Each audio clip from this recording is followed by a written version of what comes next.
தேர்தல் தோல்வியால் ஏற்பட்ட மனக்கசப்பு காரணமாக நாடாளுமன்றத்தின் நேரத்தை எதிர்க்கட்சிகள் வீணடிப்பதாக பிரதமர் மோடி விமர்சித்துள்ளார். அதே நேரத்தில் அரசியல் சாசனத்தை சீர்குலைக்கும் முயற்சிகளை மோடி அரசு தொடர்ந்து செய்து வருவதாக காங்கிரஸ் தலைவர் மல்லிகார்ஜுன் கார்கே குற்றம் சாட்டியுள்ளார். பட்ஜெட் கூட்டத்தொடர் தொடங்குவதற்கு முன்பாக நாடாளுமன்ற வளாகத்தில் பிரதமர் மோடி செய்தியாளர்களை சந்தித்தார். அப்போது அடுத்த 5 ஆண்டுகளுக்காக உழைக்க வேண்டியது ஒவ்வொரு நாடாளுமன்ற உறுப்பினர் மற்றும் அரசியல் கட்சியினரின் கடமை என தெரிவித்தார். நாடாளுமன்றத்தில் தொடர்ச்சியாக இடையூறு செய்யப்படுவதால் சில நாடாளுமன்ற உறுப்பினர்கள் தங்கள் கருத்தை தெரிவிக்க முடியவில்லை என்றும் பிரதமர் மோடி குறிப்பிட்டார். அனைத்து அரசியல் கட்சியினரும் நாட்டுக்காக உழைக்க வேண்டும் என கேட்டுக்கொண்ட அவர், கூட்டத்தொடர் ஆக்கப்பூர்வமான முறையில் நடைபெற வேண்டும் என மக்கள் எதிர்பார்ப்பதாகவும் தெரிவித்தார். பட்ஜெட் கூட்டத்தொடரை சுமூகமாக நடத்த எதிர்க்கட்சிகளுக்கு பிரதமர் அழைப்பு விடுத்தார். தேர்தல் தோல்வியால் ஏற்பட்ட மனக்கசப்பு காரணமாக எதிர்க்கட்சிகள் நாடாளுமன்றத்தின் நேரத்தை வீணடிப்பதாக விமர்சித்த அவர், எதிர்ப்பு அரசியலிலிருந்து எதிர்க்கட்சிகள் வெளியே வர வேண்டும் என கேட்டுக்கொண்டார்.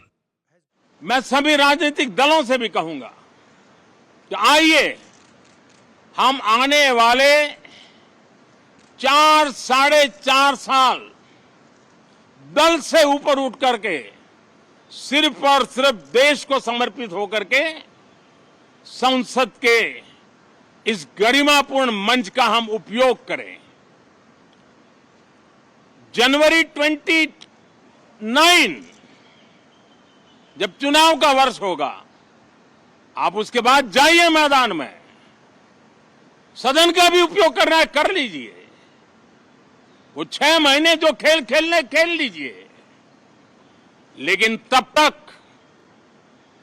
सिर्फ और सिर्फ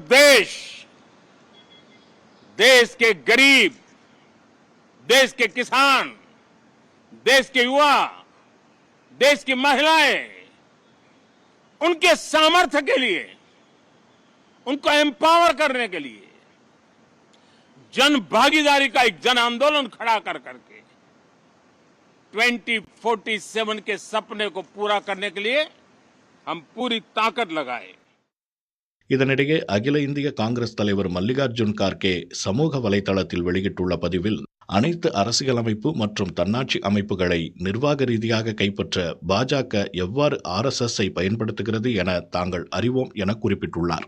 அரசு ஊழியர்கள் RSS நடவடிக்கைகளில் ஈடுபடக்கூடாது என்ற தடையை நீக்கி அரசு அலுவலகங்களில் உள்ள ஊழியர்களை சித்தாந்தத்தின் அடிப்படையில் பிரிக்க நினைக்கிறார் மோடி என்றும், அரசியல் சாசனத்தை சீர்குலைக்கும் முயற்சிகளை மோடி அரசு தொடர்வதாகவும் குற்றம் சாட்டியுள்ளார். இந்திய அரசியல் சாசனம் மற்றும் ஜனநாயகத்தை காக்கும் முயற்சிகளில் எதிர்க்கட்சிகள் தொடர்ந்து ஈடுபடும் என்றும் அவர் தெரிவித்துள்ளார்.